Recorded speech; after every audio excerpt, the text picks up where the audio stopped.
Bismillah. Formula e mirësisë, kodifikim i thjeshtësisë. Enesi radiallahu anhu transmeton se pejgamberi sallallahu alaihi wasallam ka thënë: Yassiru wala tuassiru wa bashiru wala tunaffiru. Lehtësoni e mos vështirësoni. Përgëzoni e mos I largoni njerëzit me ashpërsi. Hadithi është mjaft I qartë tani, 4 mësime prej hadithit. Në 1. Parimi I lehtësimit, që do të thotë feja është dërgu rahmet, mëshirë, jo si barë e rondë. Në çdo çështje ku ka zgjedhje të lejume, duhet me marrë atë më të lehtën për njerëzit, përderisa mbeten kufijt e dinit të Allahut fesë. Mësimi I dytë, fuqia e përgëzimit, me I nxit njerëzit përmes shpresës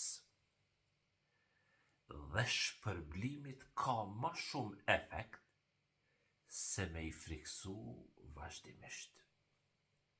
Fjala e mirë I lidh zemrat, ndërsa ashpërsia I largon.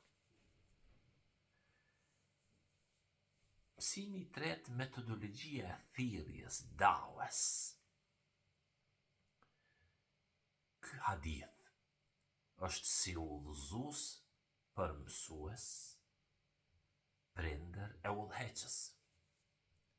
Qëllimi është me I bë njerëzit me e dashur bretmirën, jo me I shty me zor përmes ashpërsisë.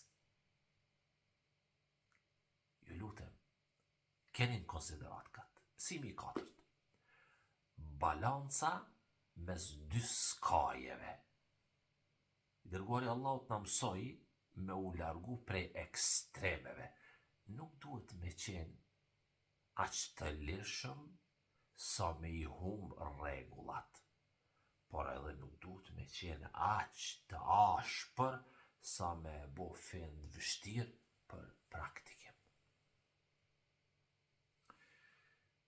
Shpresoj që deri këtu jemi shumë qartë. Tani në përmbyllje 3 urtësi. 1. Gjuha që bashkon, fjala e butë, dhe qasja e lehtë janë çelësi I zemrave. Një buzëqeshje dhe një këshill e thjesht vlen më shumë se kritikat e rënda. 2. Feja si natyrshmëri, Islami pra përputhet me fitrën, natyrën njerëzore, e cila anon ka lehtësimi. Çdo gjë që e ban fen me u duk e pamundur për praktikim nuk vjen prej shpirtit, ruhit të këtij hadithi. Dhe urtësia e tretë, largimi I pengesave. Ne jemi thirrës drejt rrugës së Allahut, jo gjykatës të zemrave. Jo.